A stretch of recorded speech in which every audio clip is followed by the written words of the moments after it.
So here's how this is going to go.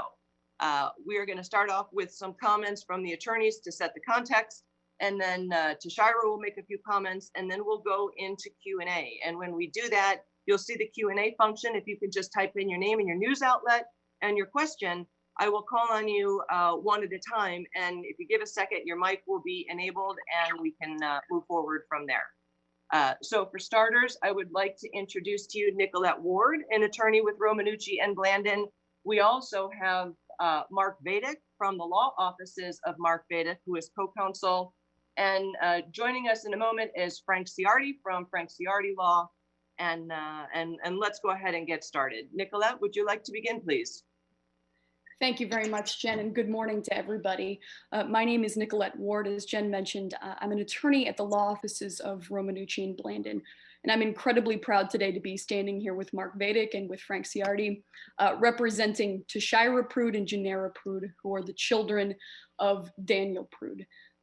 As I'm sure we all have, we've all seen the shocking video of Daniel Prude. He died on March 23rd of 2020, face down in the streets of Rochester, begging for his life, hooded. We think it's a terrifying example of the way in which police treats mentally ill individuals in America and the way that police treat Black men in America. Daniel Prude died because he needed help. And we're here to stand today and say that asking for help should never be a death sentence. Not for Black men in America, not for any American citizen. We're calling upon the city of Rochester to be fully accountable for the actions of its police officers. We saw in that video officers standing by a man who needed help.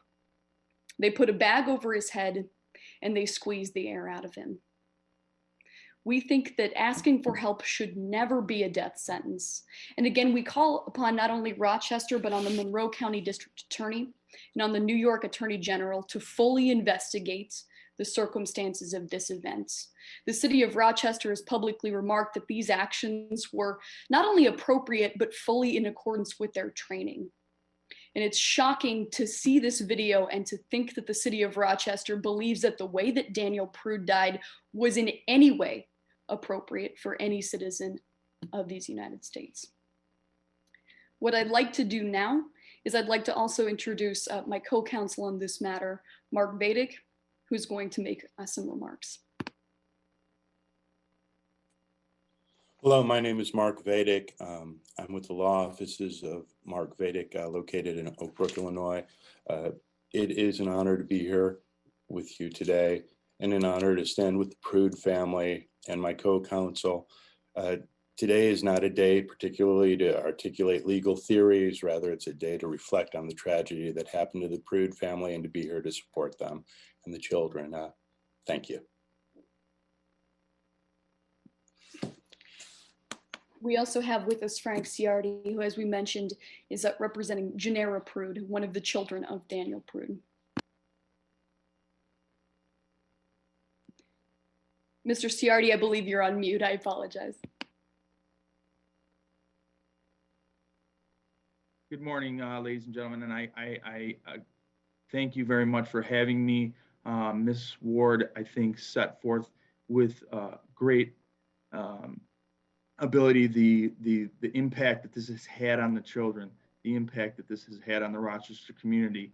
I think we are all looking forward to finding out what happened, to finding out how this can be avoided in the future. You know, the Rochester community deserves to have a law enforcement department that can work to protect individuals like Mr. Prude. And I think together with this team, we can work to ensure that our clients have some kind of justice, I guess, in the future. Thank you.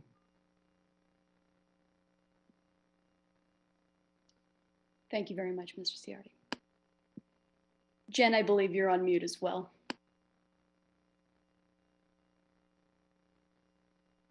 There we go. Okay. Really, I would now like to let Tashira Prude make a few remarks so that she can talk about the impact that this has had on her family, Tashyra is 18 and a college student, and I'd like to have her start, please, by talking about who her father was and what this loss means to her and her family. Hi, everybody. I'm Tashyra, and I would just like to start by saying that the person that everybody sees in the video is totally different from the person that I knew before that. Everybody sees my father now as somebody who was helpless and who was in a bad mental state at the time of his death, but I didn't know him as that. I knew him as a caring, energetic, and happy-go-lucky man who enjoyed making everybody smile and who loved his kids. So to see that video and see my father in a state of helplessness where he was complying and wasn't giving anybody a hard time and was in need of help is devastating, and it's really taking a toll on me and my siblings because we've never seen our father in a situation that way. And all I have to say now is I want justice. I want these officers charged with murder, and I want the city of Rochester to do better.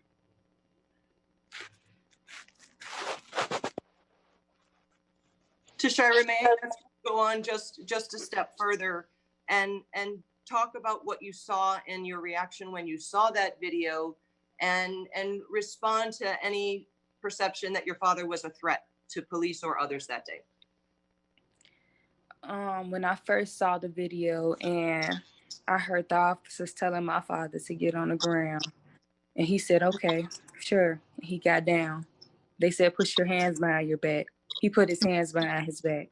They laid him flat on his stomach with no problem. My father didn't resist. He did not fight.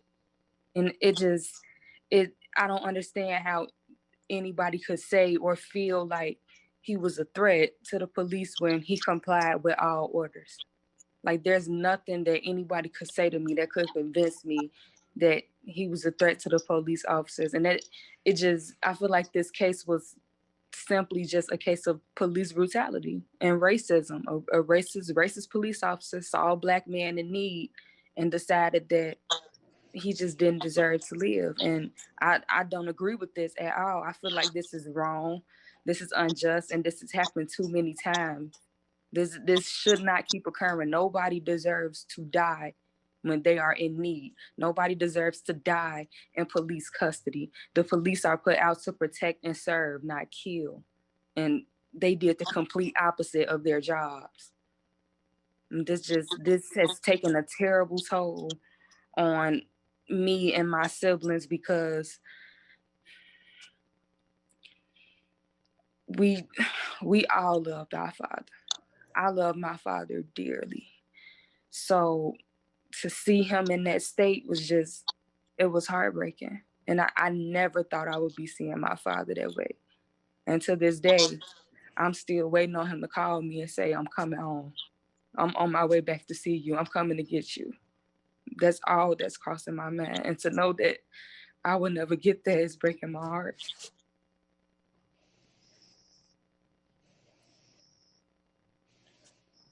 Tashyra, it's been a rough couple of months. What has it been like going off to college without him, and how do you look forward without him? Going off to college without my dad was one of the hardest journeys I've ever been on. He didn't get to see me go on prom. He didn't get to come to my college trunk party. He didn't see me graduate, and he didn't get to take that ride with me and my mother and my brother.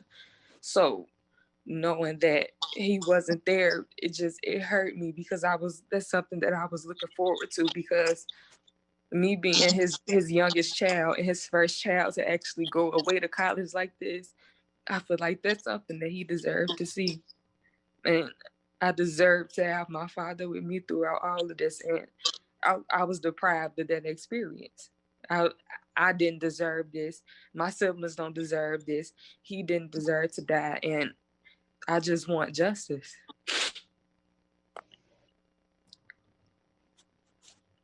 Thank you.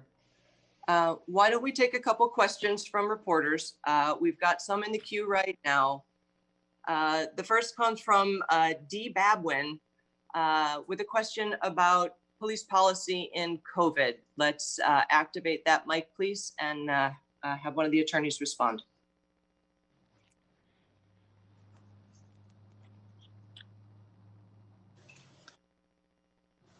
Can you hear me? Sure can. I was just wondering, in this age when police officers and everybody else are concerned about COVID and there's a man in obvious distress, what do and they use this bag, and I guess other departments do as well. What do other departments do in these kind of situations that this department didn't do? Are there other mechanisms, other equipment that they could use where they could take somebody into custody coming down with the virus? I'm just wondering, just the use of the bag, what's typically done? Thank you.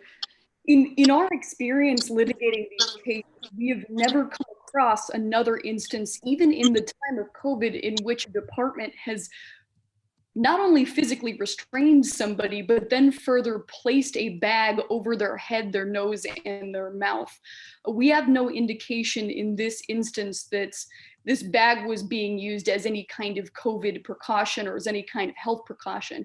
And in fact, what we've seen is that the use of these bags can and does increase the risk of asphyxia. We see in this case that Mr. Prude actually vomited inside the bag and spent the last moments of his life essentially breathing in his own vomit.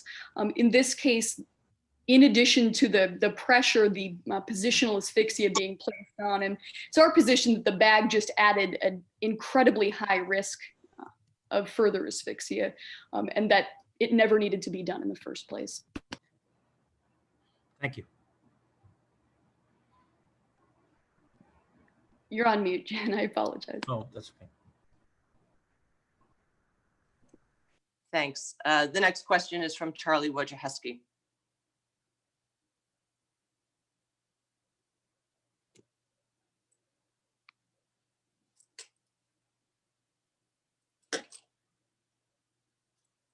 Okay, we are having trouble getting his mic live, so let me please read the question.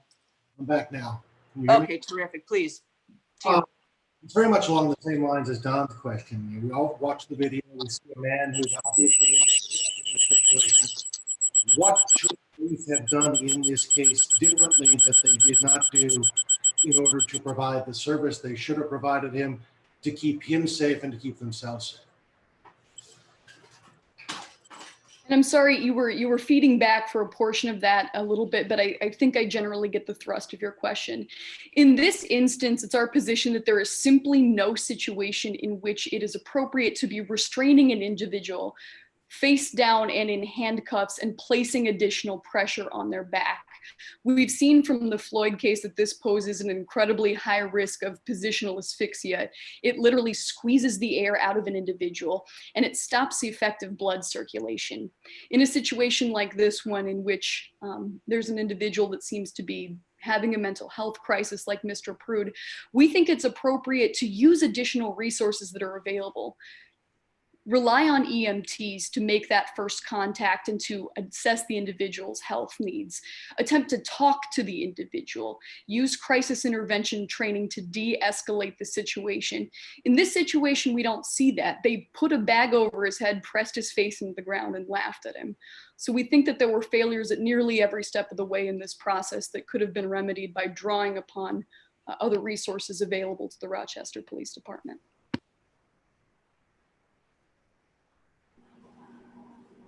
If I may just add to that, when you look at the actual video, you see someone in the prone position, you see someone face down, lying with his head on the ground. I mean, at some point, a trained professional has to realize that's not appropriate. Let's turn him over. Let's get him medical care. You had an ambulance driver who was present right there, an ambulance EMT that could have helped out the situation, could have intervene, but you know, there's neglect everywhere. They don't even find the keys to the handcuffs to have this EMT give the proper care that needed to be given. And so there's clear neglect here. And I think when you couple what Ms. Ward said with being asphyxiated in the prone position, basically helpless on the ground, there could have been help by these EMTs, and the officers just didn't let that happen. Thank you. Next question is also for Attorney Ciardi from Taylor Romaine at CNN. Hi, can you hear me? Yep. Okay, cool. I just wanted to know what the other sibling's full name is that Mr. Ciardi represents. I wanted to get her full name, the spelling, please.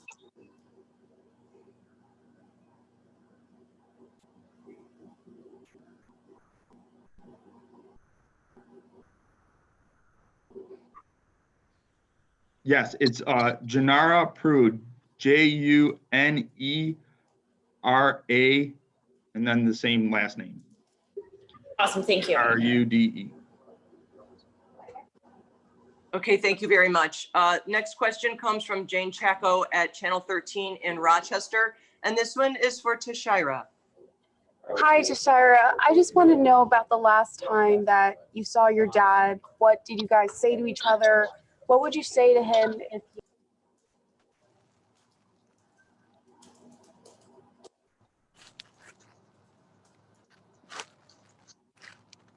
Her mic went out. Can you hear? Oh, the last part of that was just what would you like to say to him if you could talk to him again? The last time I saw my dad, the main thing that we were talking about was my birthday, because my birthday was the next day. And he was just saying how he couldn't believe that I was turning 18, and we exchanged words on how much we loved each other. And he stated that he was going to come and see me that next day. If I could see him right now and talk to him, I would just ask him, what made you leave? And why did you leave? What would possess you to leave? And just I would ask him to promise me that he would never leave me again. Mm-hmm. And do you remember the date that you saw him? I mean, the last time you guys talked? The last time we talked was March 19th of this year. The last time we saw each other in person was March 18th. Okay. Can I ask one more question? Sure.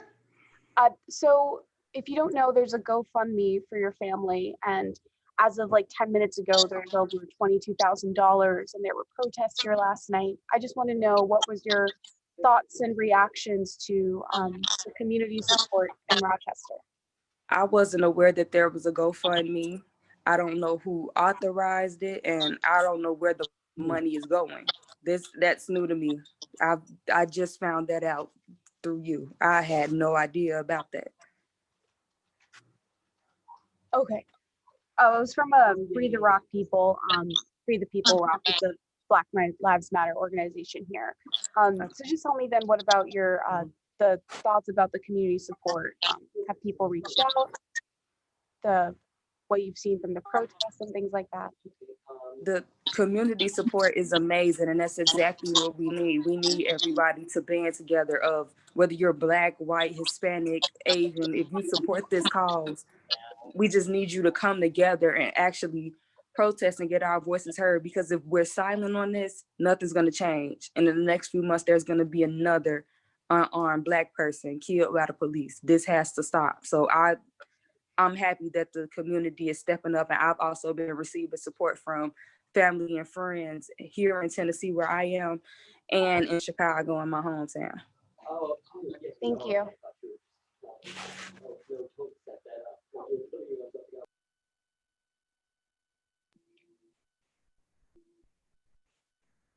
Jen, I don't think we were able to hear you there. Sorry, folks. Question is from Megan Hickey, and Nicolette, it will be for you about timing in the case. Hi, Megan Hickey from CBS Chicago. Can you guys hear me all right? Yes, we can. So parallels have been drawn to the George Floyd case, and that was in May. Mr. Prude died in March. Just curious why we're learning about his case now. You know, our office, and I know I speak for Tashyra when I say that we had the same questions. It was shocking and surprising to us that, given the circumstances, given the attention being brought to these issues by the George Floyd case, it's surprising to us that we had to find out in this way. The Rochester Police Department, the city of Rochester, has indicated that it was subject to certain restrictions in releasing information. But to us, that's simply an excuse to hide the fact that this case occurred. And again, we are calling upon the city of Rochester to be transparent. We're calling upon the city of Rochester to give out full information and to give the community the information that it needs about what happened, because these officers are still on the streets. And so we think it's time for the city of Rochester to make it right for hiding this case and the circumstances of Mr. Prude's death for so long by releasing all the information that they have and by punishing the officers that were involved. Is the timing at all connected to the release of the body cam video? I mean, is there any lag there, or is that just, I guess that just happened at the same time? And if I could ask a follow-up, are you asking whether the release of the body camera footage is coinciding with the city's response to the case? Yeah. Yes, we aren't clear on why the city of Rochester hesitated for so long to release this body camera footage when this incident, as you touched on, occurred in March. We can't speak to the city's decision-making on that, but we're in agreement that this was simply much too long a wait for a death as shocking and serious as Mr. Prude's. Thank you. I'd also like to add, I think those questions are best for the Monroe County District Attorney's Office, as well as the State Attorney General, Letitia James, and why nothing's happened since, Rochester Police Department, what's been going on for these months.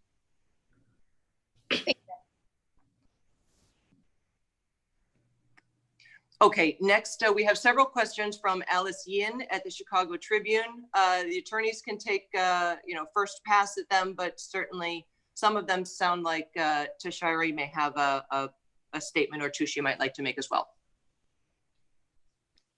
Tashyra, can you go into detail about your quest for justice and how your family persisted in uncovering the details of your father's death?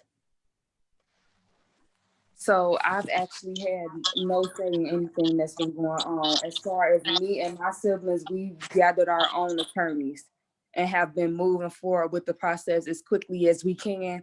But with the information being released, which was released without our consent, because we are all of age, we should have a say in this. We should say whether or not we want information published, we want the body cam footage released. We didn't have a say in any of this. So Janera and I are the only ones who have attorneys. So we've been working with different law firms to get everything together. And that's as far as I've been going with this, because I personally didn't want everything to get out just yet until I had all the facts together, because it wasn't until yesterday that I actually knew the exact day that my father passed. I was told that he passed April 1st. So I'm just now finding out new information.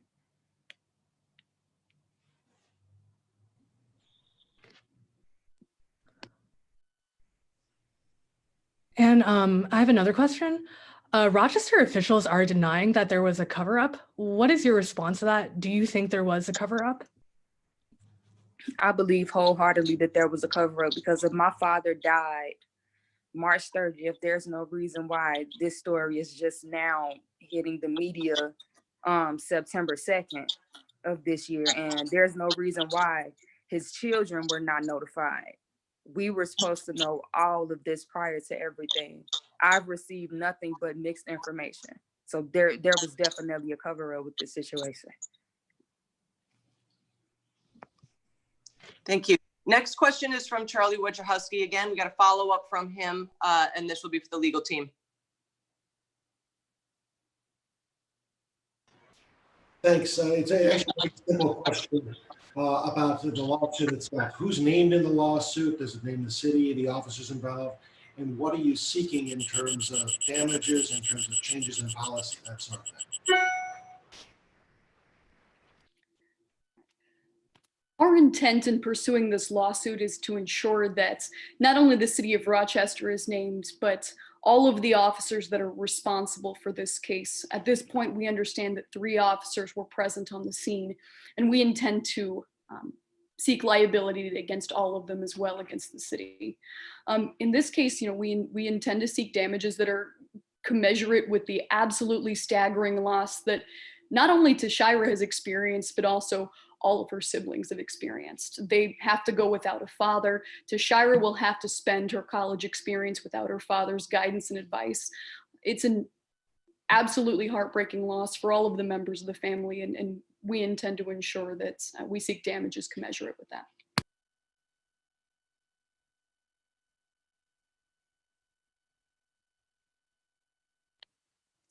Thank you. We have a question from someone who comes up as anonymous, so I'm just going to go ahead and place the question. It is for Tashyra. Just talking about what's the takeaway? What message do you have that you would like Rochester, Chicago, the country to know?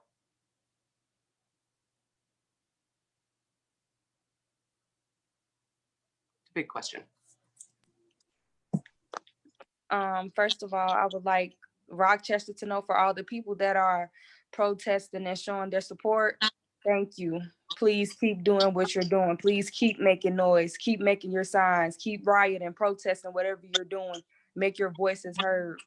To the police officers and all the government officials in Rochester that took part in this and kept everything covered up and didn't figure out to console his kids before this, we will get justice. You will be prosecuted for what you have done. And to the world, I just want you all to know that my father was not a bad person. He was not a terrible man. He was not this helpless person that the media is going to make him out to be. You guys know him based off of a video, but my family and I know him from personal experience. My father was an amazing person, full of so much life and energy. And I'm upset that you guys didn't get the chance to see him that way. But I do want you guys to know that underneath that shell of a man that you saw, because that's what I think of him as in that video, under that shell of a man that you saw was an amazing person, a person with a bright personality. And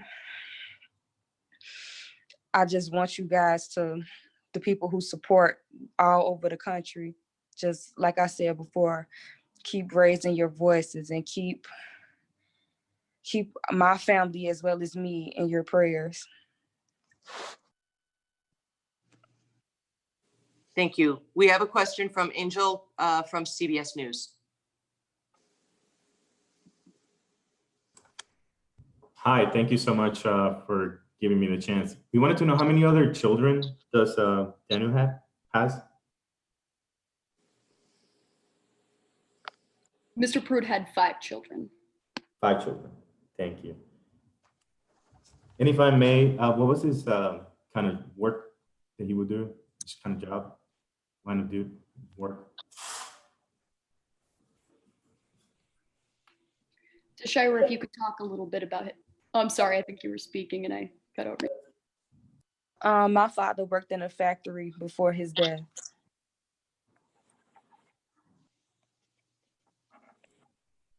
If I may, sorry, one more question. What are you going to miss the most about him? I'm just really gonna miss his personality and his ability to make me laugh, his ability to pick up on when he knew that I was sad, and he would know exactly what to say to make me laugh, or just know to give me words of encouragement to make me feel better. Because he's one of the main reasons why I'm away at college right now.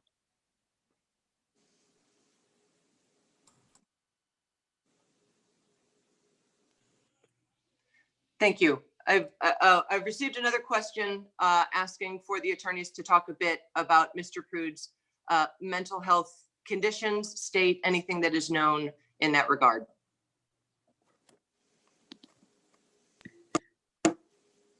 As Tashyra has touched on, Tashyra and his children did not know Mr. Prude to be a man that suffered from mental illness. However, from the video that we've seen, it's apparent that Mr. Prude needed help at the time of his death. It's apparent that what he needed was medical attention and that he needed simple human compassion. And that's unfortunately not what he received. And as we've said, part of the issue that we're seeing here, part of what led to Mr. Prude's death is the fact that asking for help in this country has become a death sentence where police become involved. And so we intend to seek through this lawsuit a change in the way that not just Rochester deals with mentally ill people, with people in crisis, but a change in the way that police handle those instances nationally.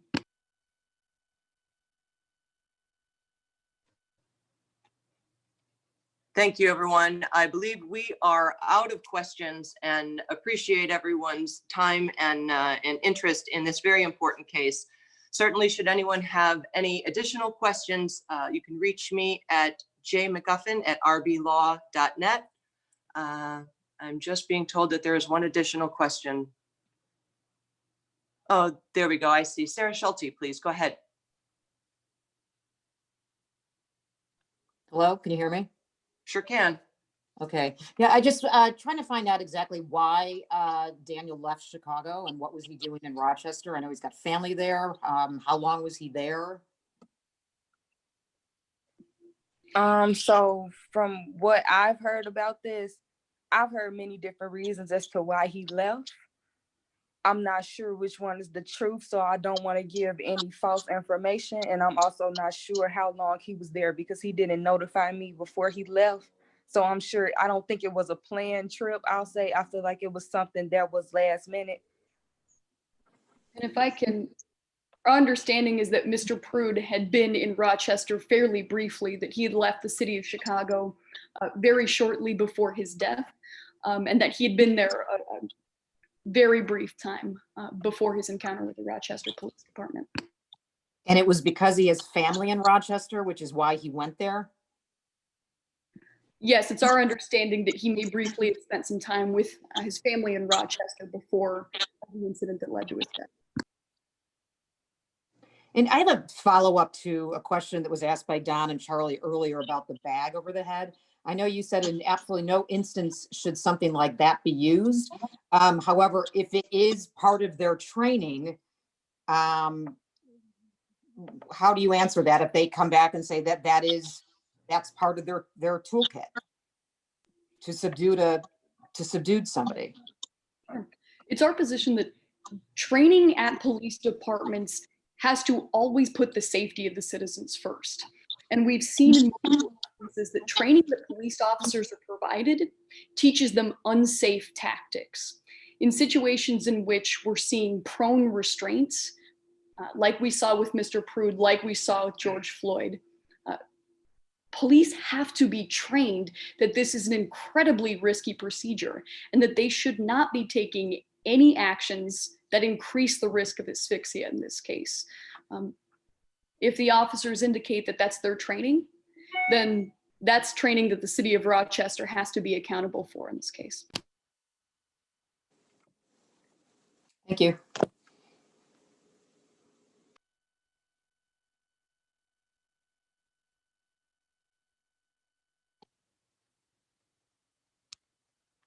Thanks all. That'll do it for us right now. Certainly, should you have any questions later today or as this case progresses, you can direct them to me at jmcguffin@rblaw.net, and we will be happy to provide you with additional information. Thank you so much, and thank you, Tashyra, for taking the time to share your story today. No problem. Thank you all.